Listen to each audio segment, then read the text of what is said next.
Good afternoon, everyone. This is Jermaine Brooks, a classic student member here at Trio, and today's podcast is going to be being our most authentic self and why it's important. So, being our most authentic self and why it's important. We first have to understand how important each and every single one of us are. You know how unique we are? Everybody has different fingerprints. And the reason that is because you have a divine purpose in life that only you can do. You mean so much to God. I'm a spiritual person, for those that are not, but I'm just, for the sake of this, going to reference a lot of spirituality in this. You have a divine purpose in life that is connected. We're all collectively connected. When you came into this earth, you came a part of this energy. How so? How many people are familiar with Kobe Bryant? Everybody should be, right? How many people in here actually met Kobe Bryant?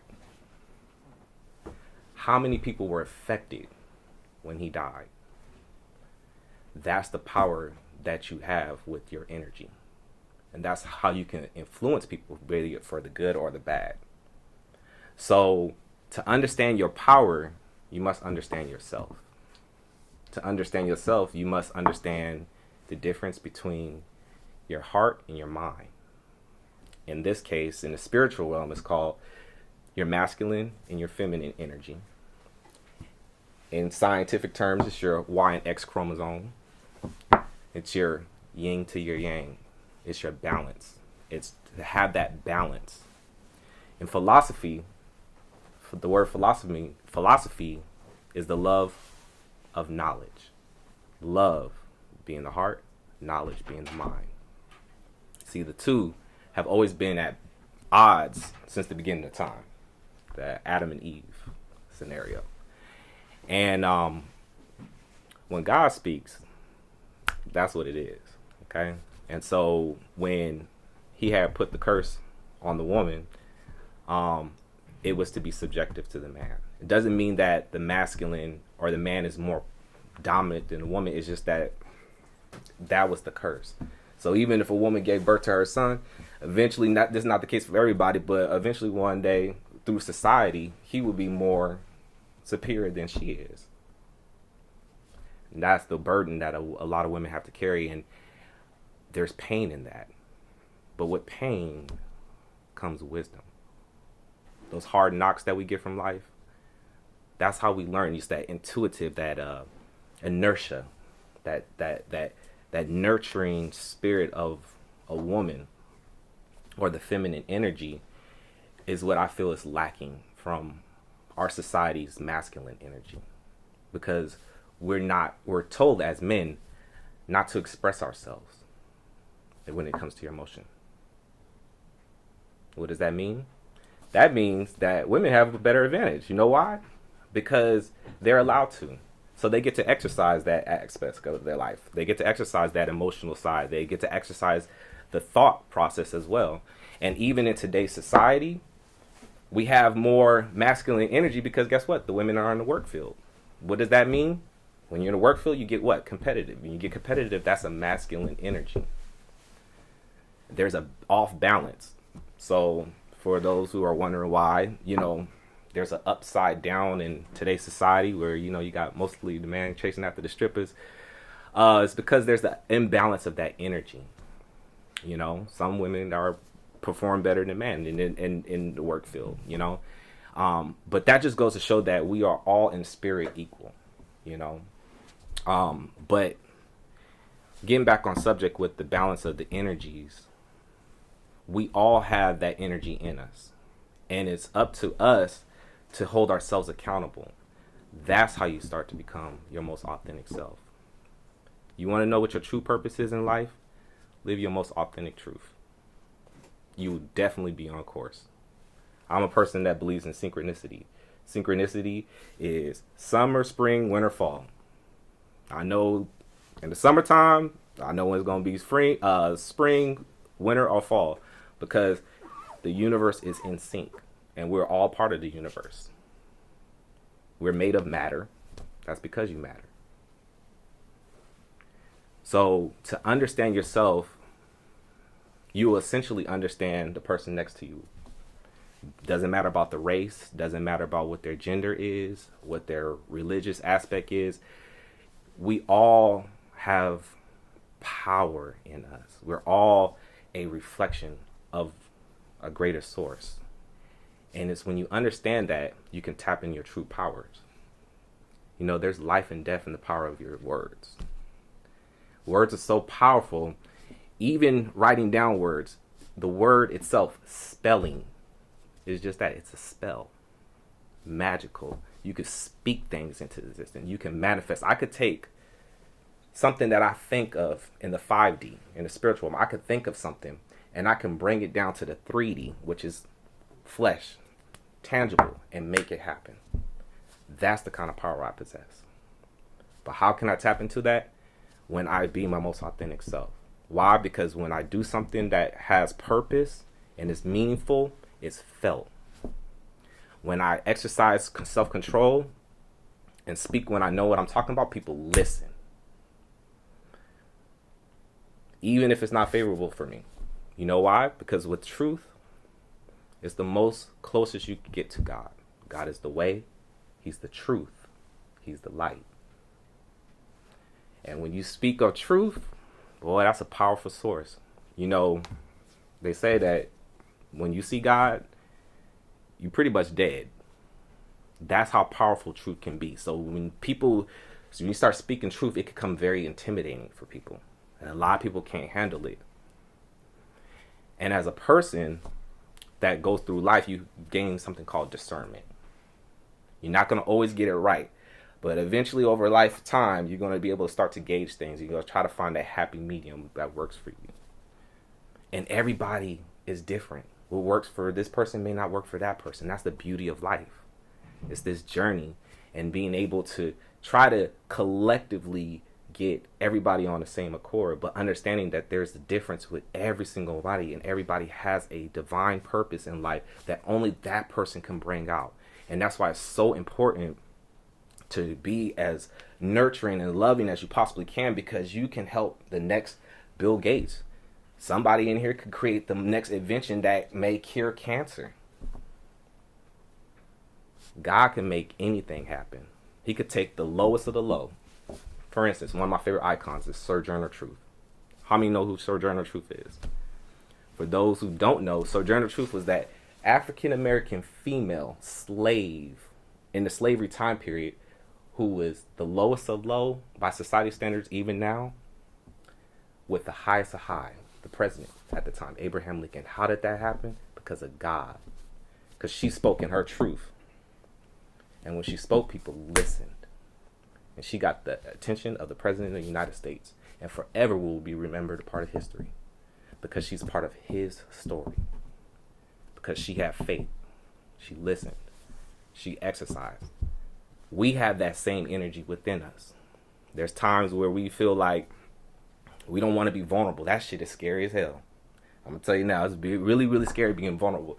But that is you stepping out of your comfort zone. That's where your journey begins. Because it's when you get out of that land of familiar and step out into the land of unfamiliar is when we start to really get to experience something called life. And in that, you'll find new friends like faith, courage. You're going to come across some spiritual warfare. We're in spiritual warfare. If I'm over here arguing with, if I'm arguing with Sam, right? I'm not getting into it with Sam. I'm getting into it with that spirit that he's dealing with, whether it's hate, envy, jealousy. It's not Sam that I have an issue with. It's that spirit that I have an issue with. And I have to have that discernment to see that, because Sam is a brother of mine. He's here on this journey just like I am, trying to find their way, trying to make the most as they can. It's really important to love yourself first. And the best way that you can definitely show self-love is be the most authentic person you could be to yourself. Be very honest, because you can't change another person's action, but you sure can change your own. Everything we do in life, we have a choice. You can't stop from making it. And the reason why is because we're here on this earth that's temporary, because we have to be held accountable. Every decision we have to make. Despite what everybody say, I'm an openly gay man. I got all the odds against me. If I was to speak like this, I'll be blasphemy and all this other stuff. But you know what? This is my truth. I'm going to live my authentic truth. And at the end of the day, I feel confident standing before my Savior, who I believe. And guess what? You know what? I lived my most authentic truth. I ain't got nothing to hide. It's scary. It wasn't easy. But I learned a lot on this journey. I was excluded out of a lot of things. I felt a lot of pain. I didn't get to experience certain things because of the person I really was and things I wasn't able to do. But that was all preparing me up for this moment. And my moments moving forward. Now, I'm like, okay, I'm confident. Yeah, that's me. That's my truth. But you know what? When I speak, people listen. You know why? Because they know I ain't going to be feeling them no shit. Even if that cost me my career. I may have lost the battle, but I didn't lose the war. Or however you want to, yeah. Maybe sometimes you lose the battle, but you didn't lose the war. Because you know what? I got a backbone. And like I said, when I speak, people listen. And that's powerful because your words are powerful. And when you can draw people in, that's powerful. With faith of a mustard seed, you can move a mountain. Not an actual mountain. A multitude of people. That's powerful. Anybody got anything to say? Add in? Yeah. Perhaps being the only secular humanist and agnostic atheist in this, maybe in this whole building, much less in this group, I find it fascinating. I think a huge part of living authentically is a matter of, because just my vantage point, we're all we got, literally, regardless of whether any spirit or any God exists. We're supposed to be dedicated to doing right by each other. And I think a part of, respecting each other and doing right by ourselves and each other is just identifying and putting the facts out there on certain situations or certain concepts as well. I think a huge part of why there's so much disarray is the lack of critical thinking skills that we have as a society. Regardless of beliefs or ideologies or whatever, I've seen a huge regression in our ability to express our opinions and then back up those opinions with facts. And I've made plenty of mistakes along those lines too. I've made plenty of logical fallacies too when discussing with people. But I think it's a huge problem when we don't value critical thinking skills, learning how to make good arguments, learning how to avoid logical fallacies, but then also balancing that out with some compassion and some humility in our own right. I think we've completely lost that over maybe not even the past 20 years, maybe within the past 2 or 3. And I think for us to even come remotely close to living our authentic selves, we need to dedicate as much time as possible towards these two goals. I don't think nothing gets built. I don't think anything moves without dedicating yourself to knowing how to think through problems and also knowing how to connect with other people to permanently solve whatever problems we're dealing with. Yeah, absolutely. I totally agree. We're all part of a body. I can't do it everything. I know what my gift is. I'm a visionary. I see things. I have the intuitive mindset to know I'm a philosopher, one would call it. But I wouldn't be able to tell you any damn thing about brakes, but Adam can. That's the body. What I can't do, somebody else can. It takes a great deal of vulnerability for me to understand, hey, I don't understand it all. I need help. I need to get help in this math. What did I do? I found out he know pre-calculus. I said, I need help in math. Yeah. You know, but it took a long time for me to come from that point because I was raised differently. Everybody has their own different backgrounds, but for me, I was raised in a situation where when I once asked for help from my mother, who was a single parent at the time, my mother, of course, with 3 kids, was frustrated, and she lashed out on me, and it made me close up. And that childhood issue, I carried all the way throughout my life, and I missed so many different opportunities because I didn't know how to be open because that I was, you know, traumatized. But then once I realized, you know what, I got the power to be present right now and go to my past. I can transport myself to the past and heal those childhood issues with the knowledge and wisdom that I have acquired now. That's powerful. You know, everybody has that. You can literally transport yourself to a time and still heal that person that's still there because you're still connected to that person. You're still connected from that energy. You know, when we come in this world, we come in naked. Not knowing anything, you know, but that's our most authentic self. We come in there, but then we learn a thing called shame. So we want to cover it up. I want to add to what you're saying about being authentic. I think one thing is like how you just said, and I think over time as we become children and as we go into kids, then to teenagers and to adults, I think over time it's because when we're born, it's like, okay, we're here. But as we go through life, it's like we get put into so many things, and over time it's like I think a lot of people, I found that a lot of people become their authentic selves when they're older because it's like in life we have so many things put on us from the time we're children, from society, from families, from friendships, from whatever. So it's just kind of like I think teaching kids that when they're younger, because for me it took me a long time, especially coming from like a rough background and everything and having everything put on me, and I'm 24 now. So it's just kind of like I think we have to realize it and instill that in like the younger generation as soon as we can because the world and society is putting so much on them and everybody else when they're young. So it's kind of like taken away from that. I like that authentic side. Yeah, so. Absolutely. And it's really scary because without that, we got into a point where society has developed in such amazing ways. Like I could literally copy, paste, and put it in my GPS and it will take me to my destination. That's powerful, okay? But at the same time, it has desensitized us to where, shit, we get a situation, we can't even tell forest from the trees. Now we have so many desensitized people where we have these school shootings. Like you could literally have a school shooting that happened. I remember when Columbine happened. For those who were around during that time, it shocked the hell out of us for years. We was scared for years, or we had like that trauma that we carried for years.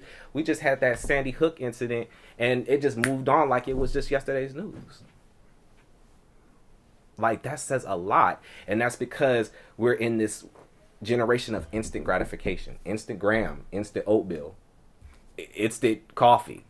Okay, we want things now, and we don't have that time to really sit and live and interact and really get to identify and know ourselves. But we got all the tools to do so because it's an abundance of information. It's an overload of information. So much so you don't even know where to begin. You can't tell the forest from the trees.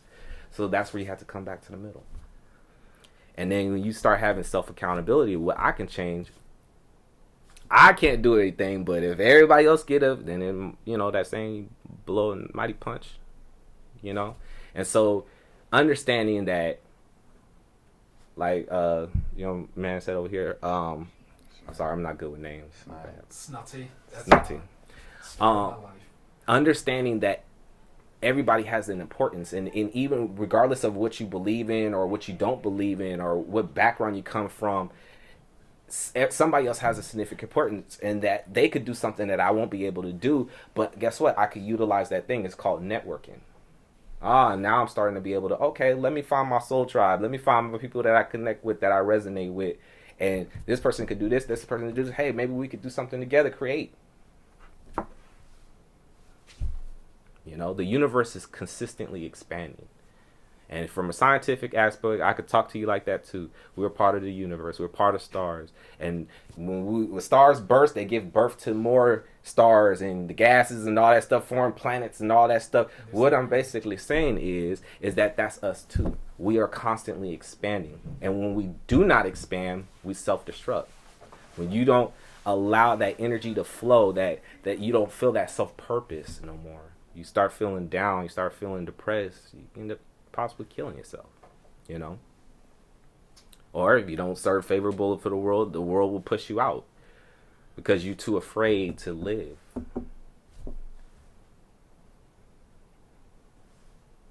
I dare you guys to live. I dare you to do the inner work. I dare you to push past the pain. I dare you to push past the insecurities.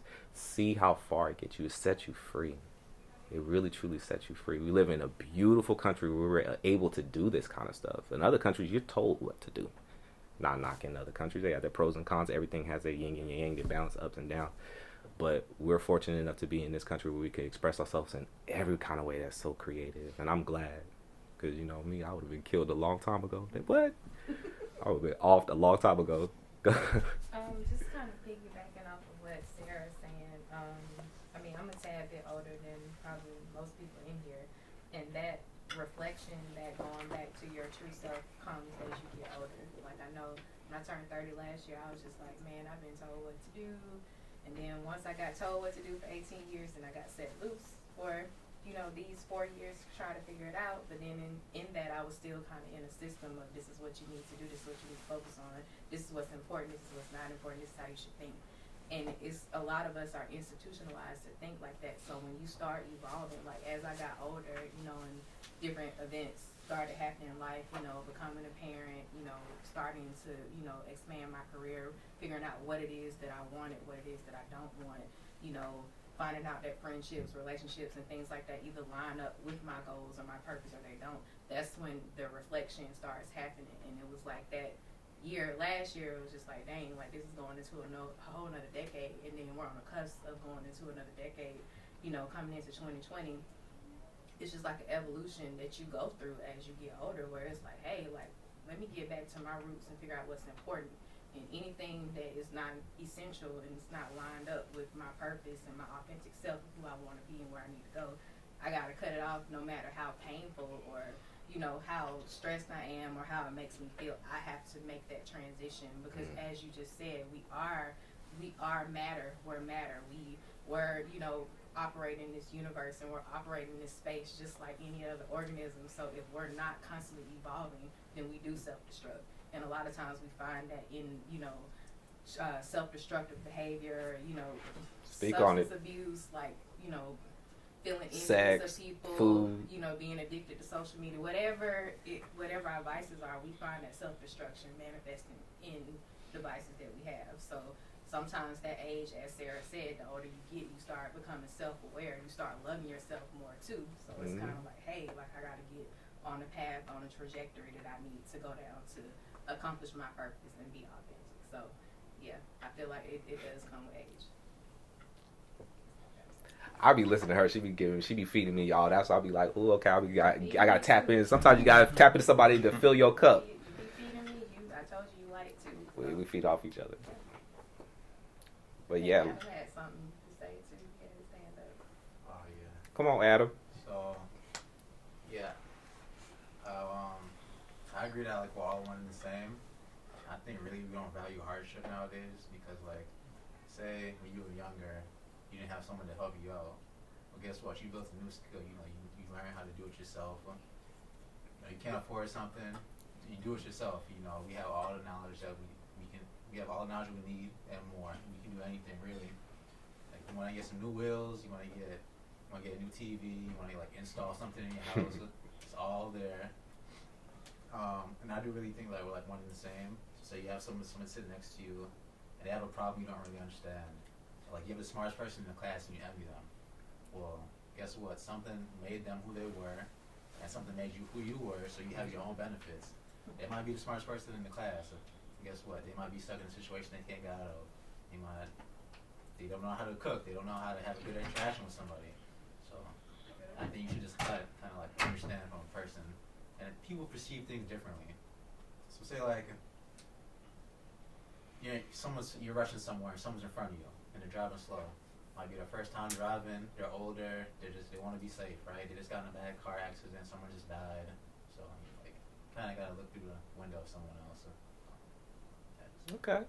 All right. Got him over here kicking a little philosophy to us. Okay. Yeah.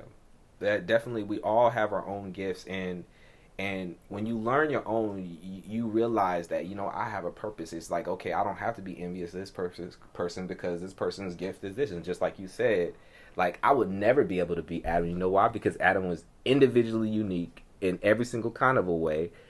Everything that he went through in life has built him up to the point to make him the person that he is today. And I can never be him. I could try to mock it, but it won't ever be like the way he does it, because he's the only person that God created for that specific reason. And there will never be a person before or after him, because that's how much he means to God. And so, like, with my gift, there ain't nobody gonna be able to mock mine. So with your gift, nobody's gonna be able to mock yours. And we shouldn't envy the other person because they know how to shine, like Kobe Bryant. They know how to exercise. They put in that work. They did this, you know.